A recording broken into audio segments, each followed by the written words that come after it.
Welcome to Manga Art School and welcome to the course. I'm really excited to see how far we can take your level of manga style drawing. And I definitely think that if you follow everything in this course closely, you'll easily and quickly grasp the fundamentals to achieving a believable and an appealing manga style. You've probably seen many examples of work that really just doesn't look like authentic manga or anime. And a lot of the reason for that is really that those artists are not understanding the proportional rules and the stylistic rules of manga styled drawings.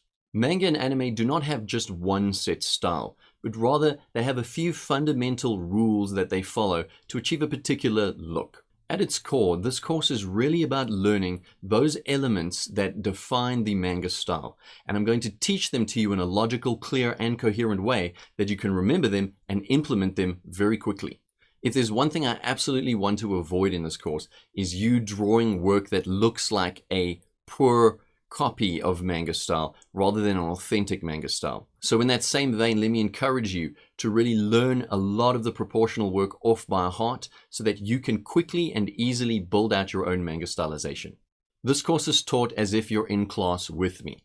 And as you move through the course, let me encourage you to watch the course in its entirety first and then go through it again and do the assignments.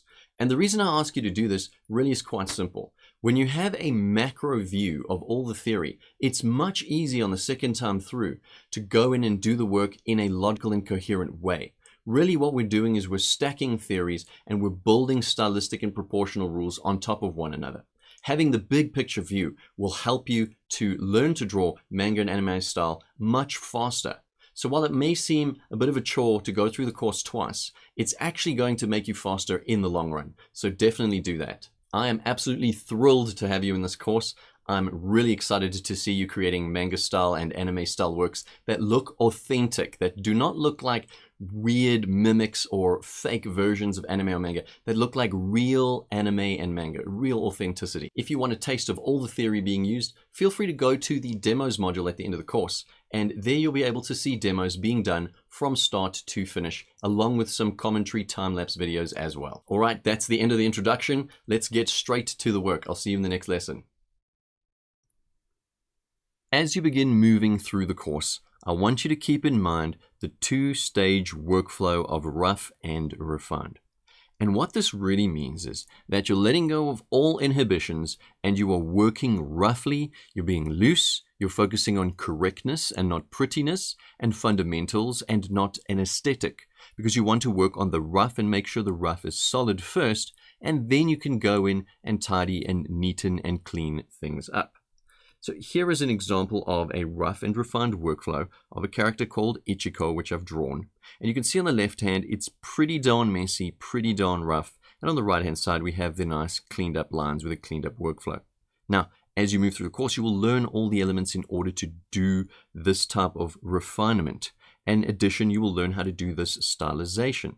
But I want you to move forward without fear. If you think about a kitchen, when someone is cooking, they do not cook neatly, right? They're throwing ingredients around and they're throwing flavors around and they're messing up the kitchen to get those ingredients in the mix, get everything correct in the right quantities, and then they bake the cake and then they ice the cake afterwards, right? Similarly with a building or a construction site, a construction site's a pretty dirty place. There's tools everywhere, there's sand and dust and concrete, and they're building the structure of the building. That is the rough stage. And once the entire structure is done, then they go and lay the grass and paint the building and put on the facades and so on and so forth. So I want you to always approach drawing with a rough and refined mindset. Drawing is not like something you may see in a movie where an artist just, produces this brilliant piece of work instantly on a sketch pad out in the street in Paris. Typically, art's not really like that. And even when it does seem to be like that, the artist is always working from a foundational place, a rough place, a structural place, into a refined place. So there's always a rough and refined workflow occurring. There's always a rough and refined workflow occurring.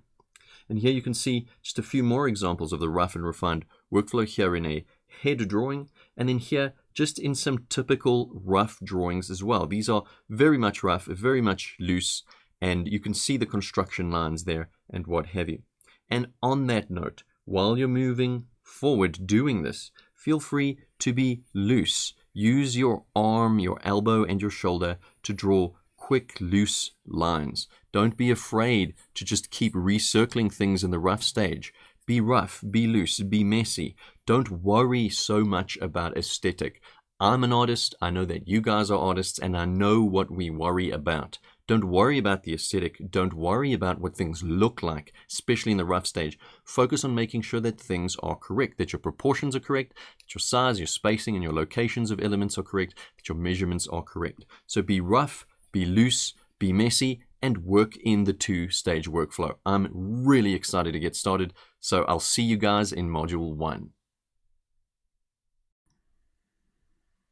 In this section, we're going to learn about fundamental manga proportions. And really, proportions are the fundamental measurements of any style. So when you're looking at manga style, comic style, or Disney style animated types of styles, you'll notice that there are certain stylistic trends, and those trends are usually underpinned by fundamental measurements, which we're going to learn about in this section. The important thing to remember is that you really want to memorize this stuff. When you're memorizing these fundamental proportions, you're able to quickly replicate and draw different characters without having to constantly refer back to, well, what's the size of the head again? Where do I draw the arm again? Etc. So really focus on memorizing the proportions, and of course, go through this section as many times as you need to do that. And last but not least, that proportional drawings are designed to learn. So a proportional drawing really is a map of the measurements, a map of the proportions. So these are not meant to be pretty drawings. Your exercises shouldn't look beautiful, they should just look right. So when you are doing your assignments in this section, make sure that you draw them in such a way that the measurements are correct, but don't worry too much about their visual appeal. They are just really maps and guides on the actual measurements themselves. That is the intro to fundamental manga proportions, and I will see you next in the first lesson. Welcome to this first lesson on proportions. And what we're going to be doing is we're going to be learning about the proportional rules that we need to follow in order to create a strong foundation for our manga style illustrations. Now, what are proportions? Proportions really refer to the size, the spacing, and the location of elements in our pieces. So if you think about the eyes, the position of the nose and the mouth, the placement of the head, the size of the head in relation to the size of the torso, these are the proportions.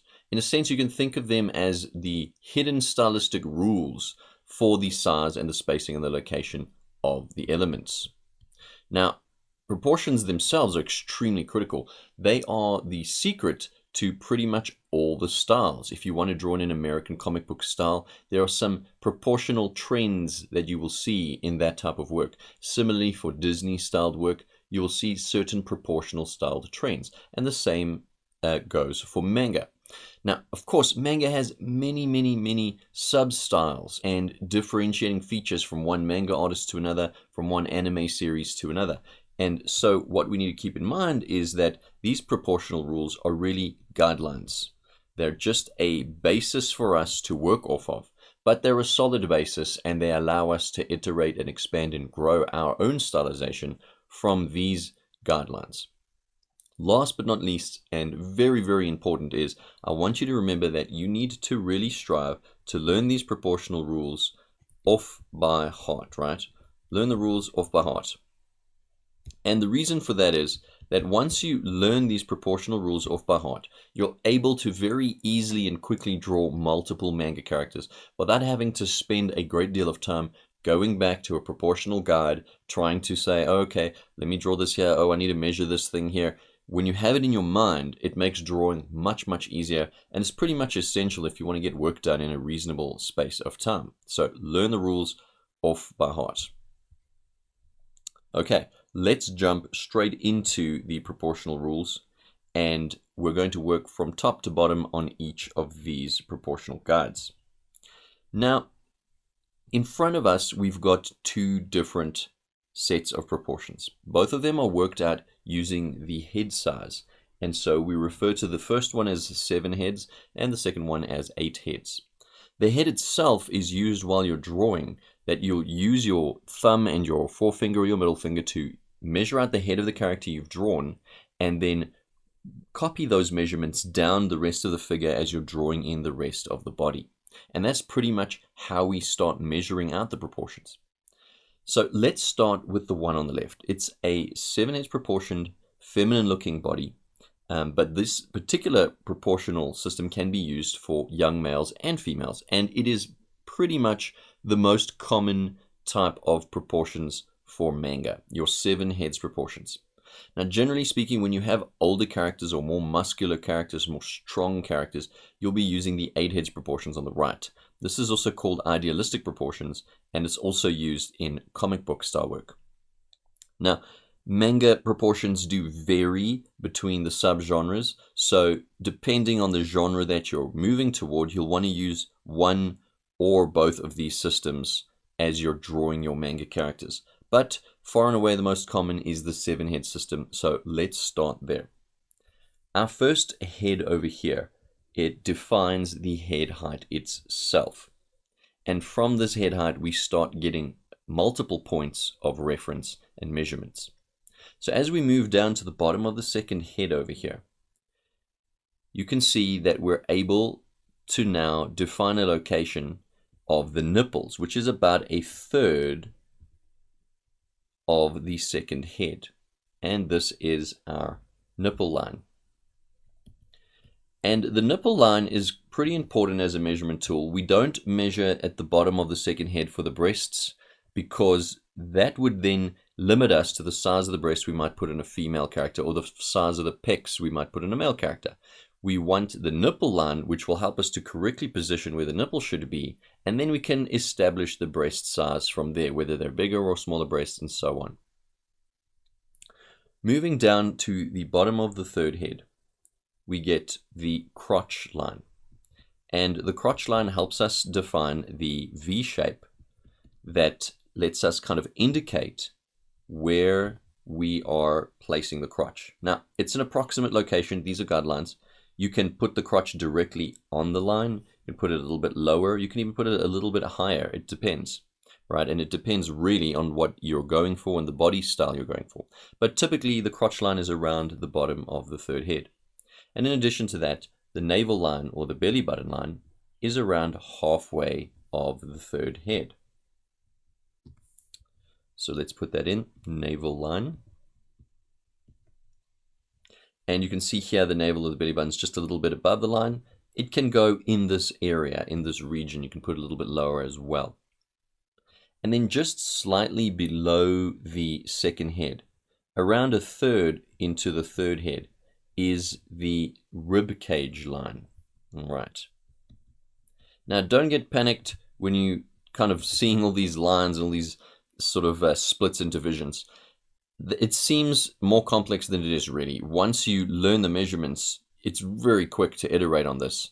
And thus, I will reinforce once again, really strive to learn this stuff off by heart. And you kind of, once you know it off by heart, you kind of just forget it and you just keep using it.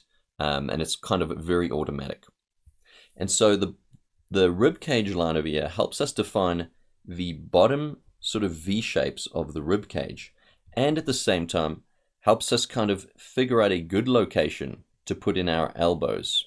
You can see our elbow line is kind of just below the second head, maybe just above that sort of third of the rib cage line here. So our elbows are very similar in location to the rib cage, bottom of the rib cage. All right. This can vary, obviously based on the character you're drawing, but this is the general zone and the general guideline. All right. Now, just taking a look at the arm length, the upper arm and the lower arm. The lower arm itself, up to the hand, usually extends to somewhere on the thigh, somewhere in the middle of the thigh. So this kind of region is where you'll want the hands to be. And it's very similar as well on the 8 heads guide here. All right. Then halfway through the 5th head, we have the knee line. And this, of course, defines where we're putting our knees.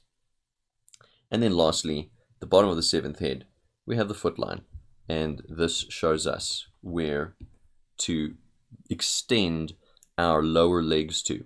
Something to keep in mind, which is quite important. is to make sure that the upper legs are a little bit shorter and the longer legs, the lower legs, mind you, are a little bit longer.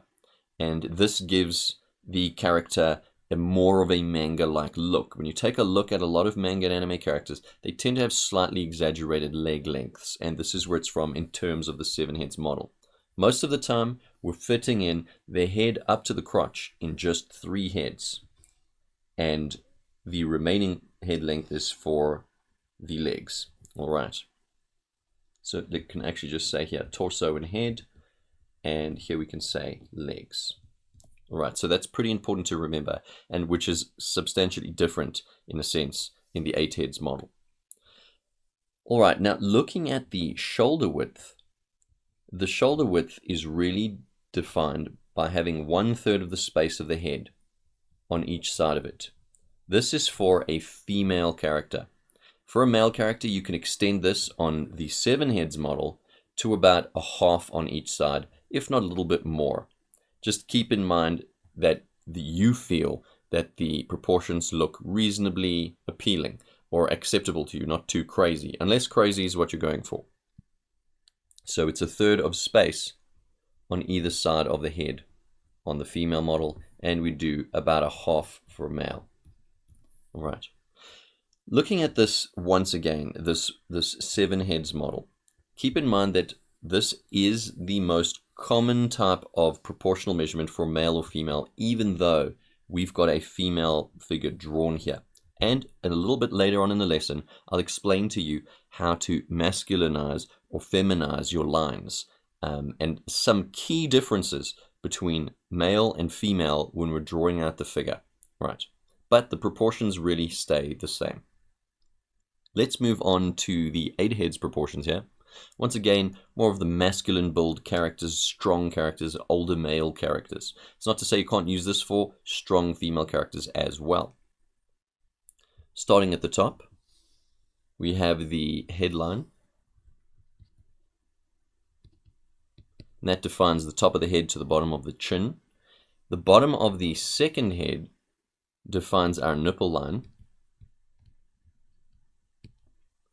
And once again, the nipples fall roughly in this region. It also allows us to kind of figure out where the bottom of the pecs are.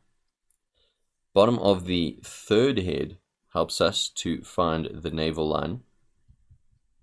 You can place that in there.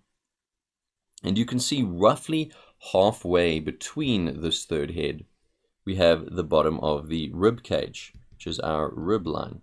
And that, in this instance, shows us the location of our forearm and rear upper arm split. So we can see the joint here halfway through that line, and then that brings us down to the length, which, as I mentioned previously, goes to around the middle of the thigh. And then the bottom of the fourth head is the crotch line.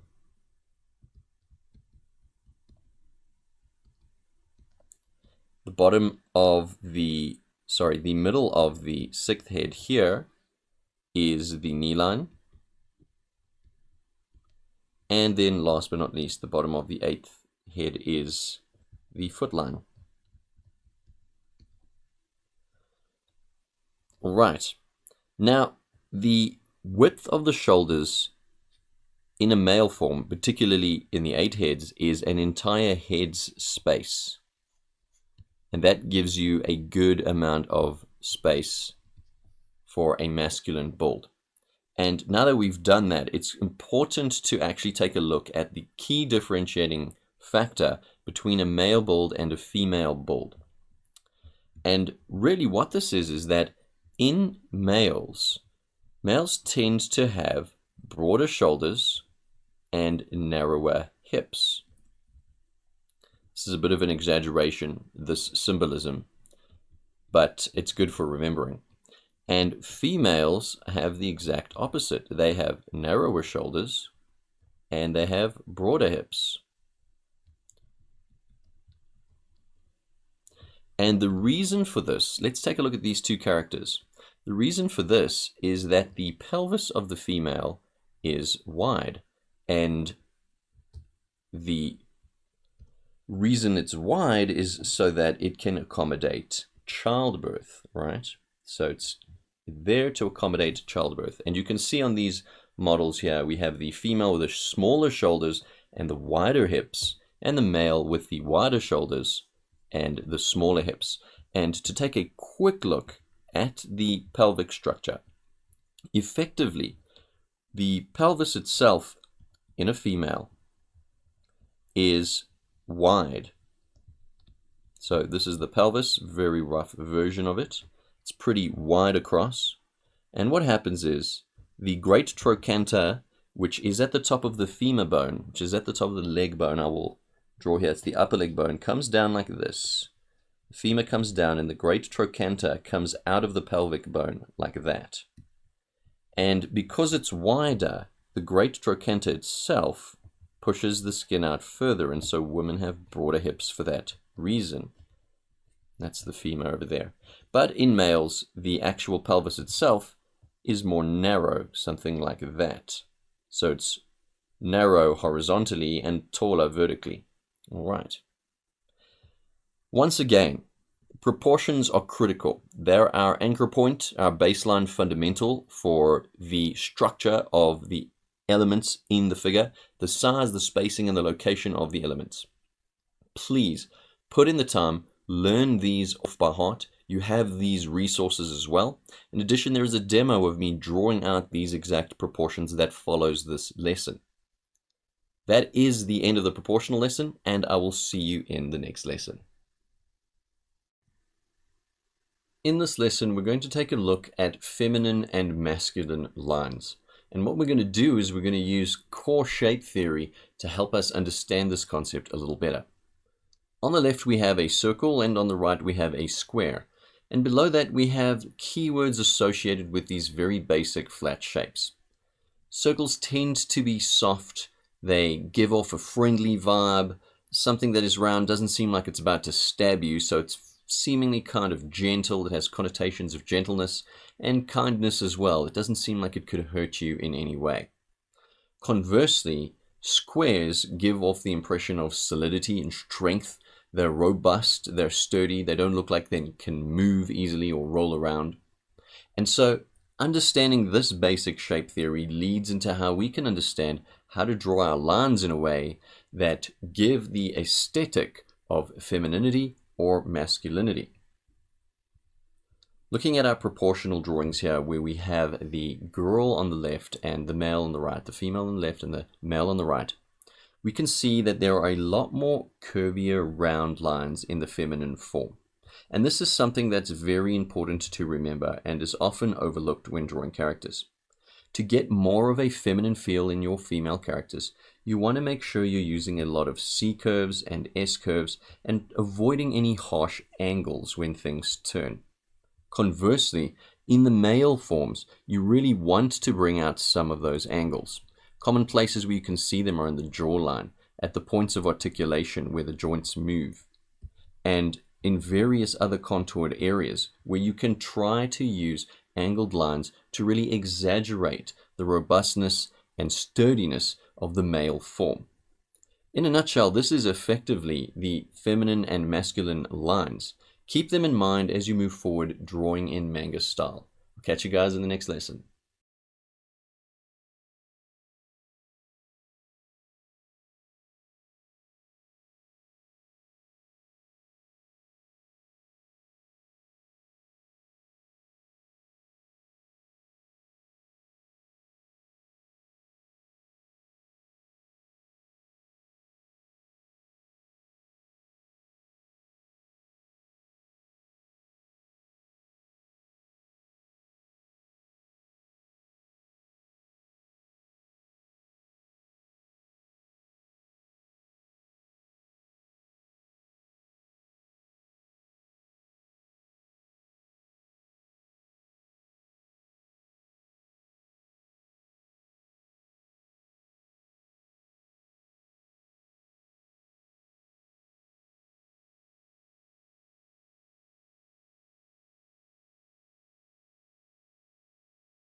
In this lesson, we're going to take a look at the proportions of the head.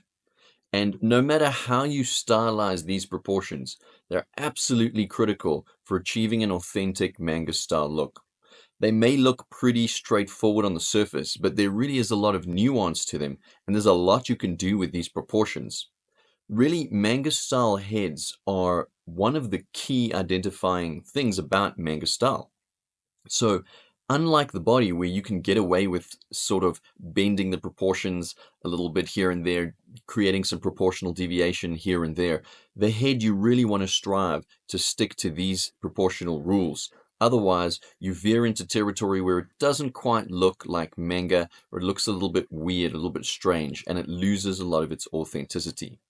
All right, let's jump straight in to the proportions of the head, and we're going to start with the front view on the left. The first thing we want to know when we're drawing out this proportional guide is we want to start with really a circle, just a big, nice circle. All right. Now, don't be afraid to work in your two-stage workflow. Be nice and rough in the rough stage. You can see the rough lines that I've done behind these cleaner lines. Be rough, and we're going to start with a circle. And then what we're going to do is define the eye line, which is really the top of the eyes. And this should usually fall around a third of the circle, if not half of the total height. But in this instance, let's go around a third of the circle. And we're going to define this eye line over here. And then we're going to add in our jawline and our chin. Now, this jawline and chin can take a bunch of different looks and appearances. But in this instance, we're going to go with a very sort of common look, which is the low cheek look. So we're going to add this in. And really, you can extend it longer. You can make it a little bit shorter, a little bit wider. It's not going to affect the proportions, really. It'll change the eye line if you do make it a little bit longer or a little bit shorter. But you can adjust that by checking that the eye line is falling between halfway between the top of the head and the chin. All right, and that's how you know your eye line is in the right place. Now, we need a second eye line to help us determine the actual vertical height of the eyes.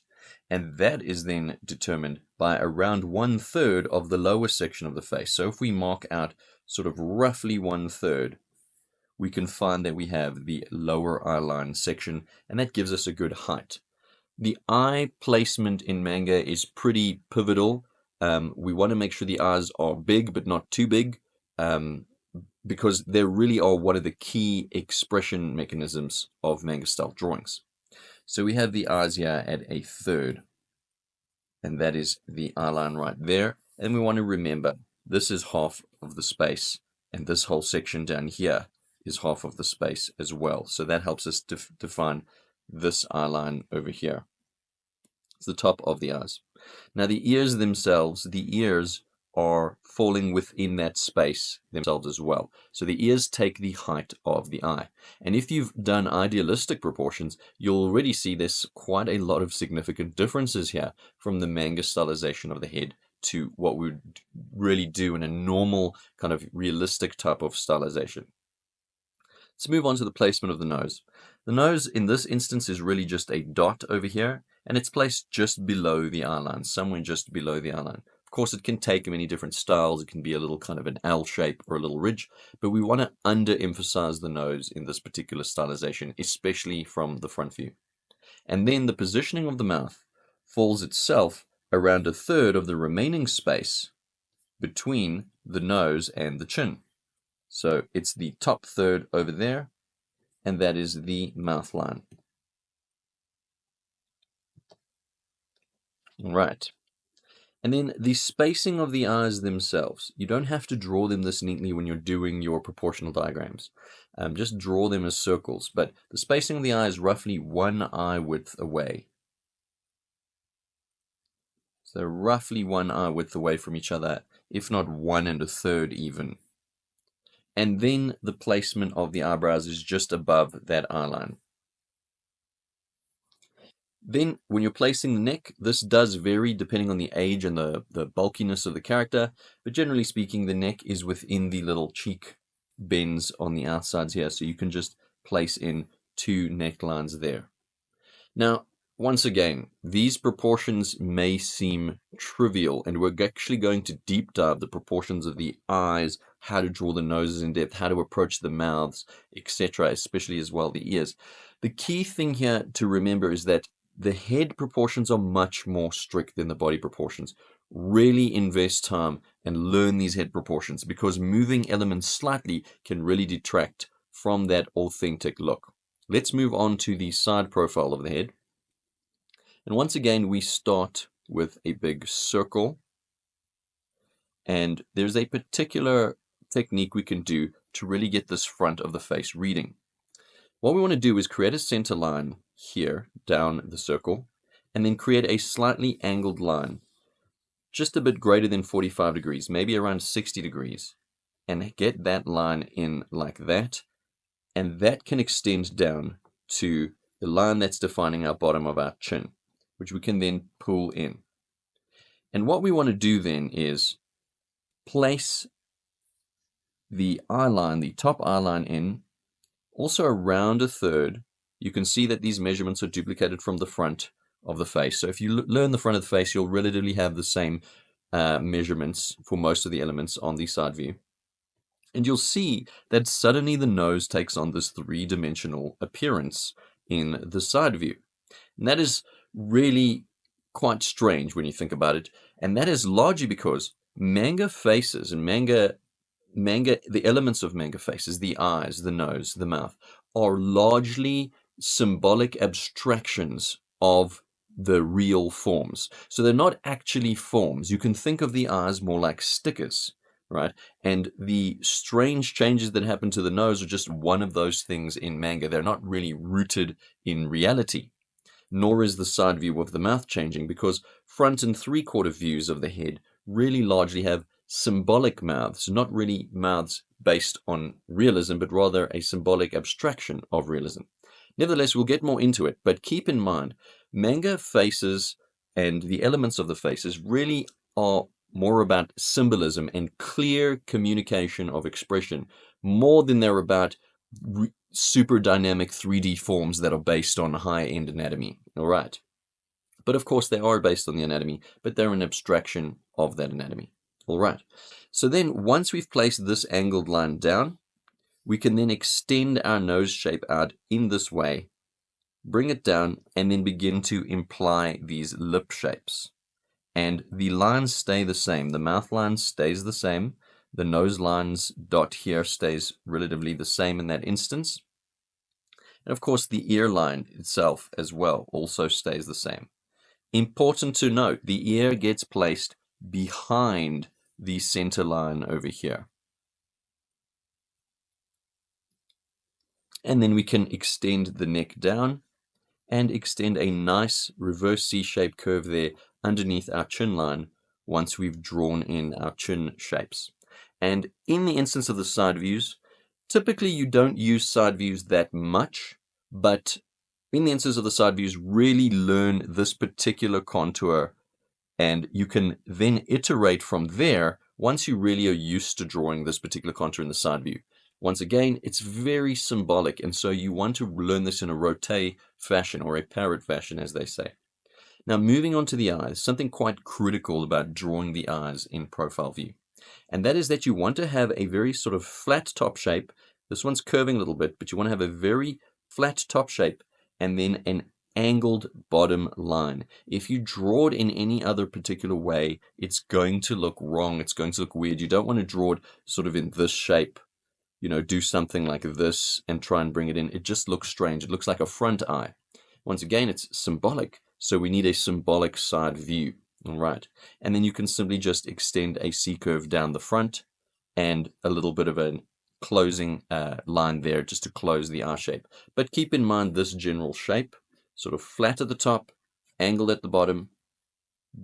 Don't be afraid to be extreme with the angle, and you can see that the bottom point of the angle here and the top are really within the eye lines area, and then you just add the C-curve to it.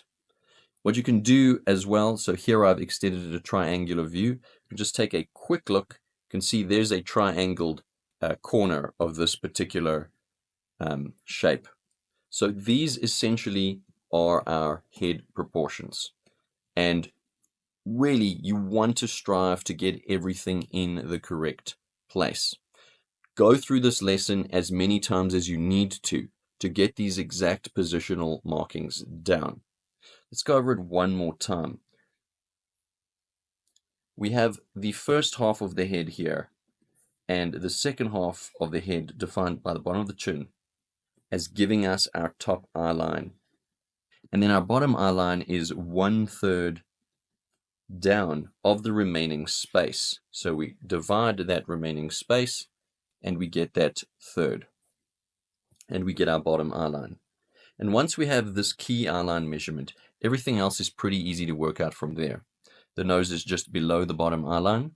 The eyes extend to the top and the bottom of the eye line. The eyebrows fall just above the eye line, and the ears are roughly the same height as the eyes. And then 1/3 of the space between the nose and the chin, we have the mouth, and that is our separate measurement there for that 1/3. And then the neck falls down. It's generally a thin neck in female characters and young characters. We can take the neck to thicker levels in older characters, and those are essentially the proportions which we then duplicate onto the side view of the face. Going to the side view again, we don't want to forget our center line, and then sort of our 50 to 60 degree angle coming off our circle. We bring it off our circle down to the chin line, connect it up just about halfway through. We can add in the reverse C shape there for the neck, extend our neckline there, and then we want to learn the side view symbolic contouring. It may take some practice to get it to look right, but really just learn that one off by heart. I want to end again by saying this. These proportions may look simplistic, but don't be fooled. It's very tricky to get them looking authentic. Don't worry too much about the particular style of these proportional drawings. We can use the hidden proportional rules here to iterate on a multitude of manga styles. I'm really looking forward to showing you the meat of the in-depth level of these proportions that we can take when we hit Module 2.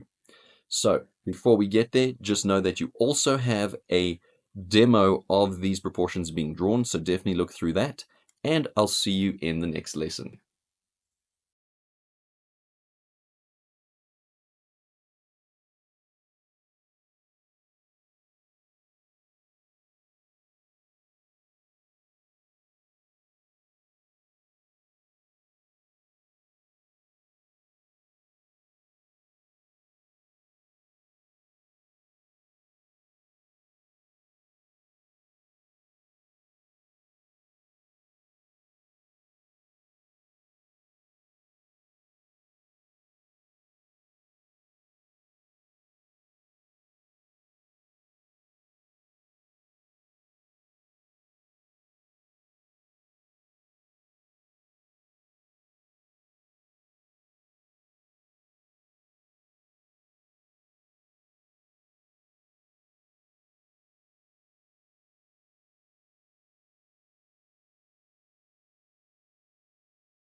In this lesson, we're going to learn about the proportions of the hand.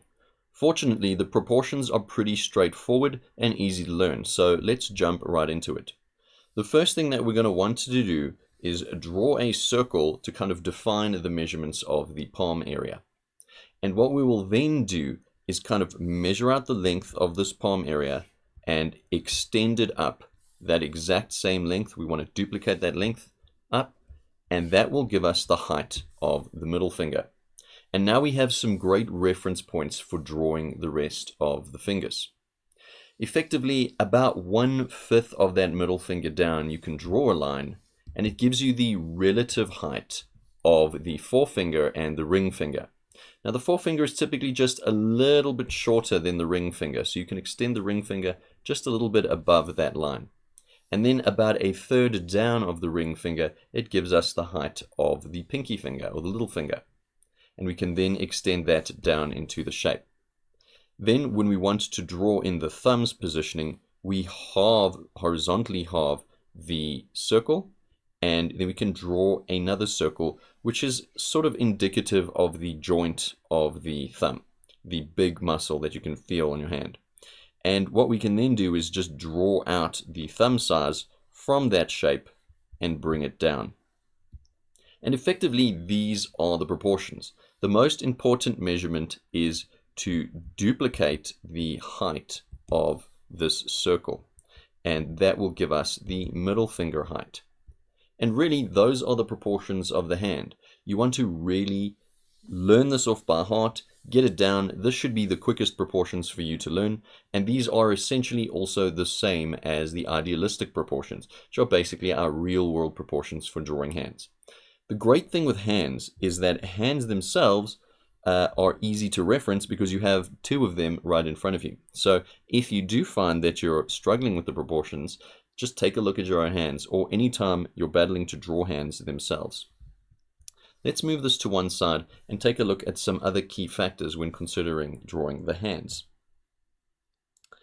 First of all, when you're contemplating the size the hand should be on your characters, typically the hand covers the facial area. So if you feel that you've drawn your hands too big or too small, just check the hands against this facial area here, and that will give you a good idea of how big the hands should be. Now, in this particular proportion, your 7 heads proportions, you may want to draw the hands just a little bit smaller. You may notice that there's a stylistic trend of small hands, especially in the female characters. When you're drawing the 8 heads proportions, you can similarly use this same method to determine the size of the hands, if not making them a little bigger. Keep in mind, proportions are really guidelines, and so it's up to you whether you want to stylize slightly bigger hands or slightly smaller hands. Next up is just taking a quick look at the differences when drawing male and female hands, particularly in terms of how we have the line treatment. On the left we have female style hands, and on the right we have male style hands. And the key differentiating factor here is really bulk, but particularly our treatment of the tips. When we're drawing female hands, they tend to have a sharp point at the end of the fingers, and they tend to use longer curvier lines. The sharp point is quite critical. It's a way to imply sharp or longer fingernails that female characters may have. But conversely, in the male hands, you can see that they're more stubby, not as pointy. And in even burlier characters, you can make them significantly stubbier if you want your character to have really thick, bulky, or brutish types of hands. This is essentially hand proportions in a nutshell. Once again, learn it off by heart, and I'll catch you guys in the next lesson.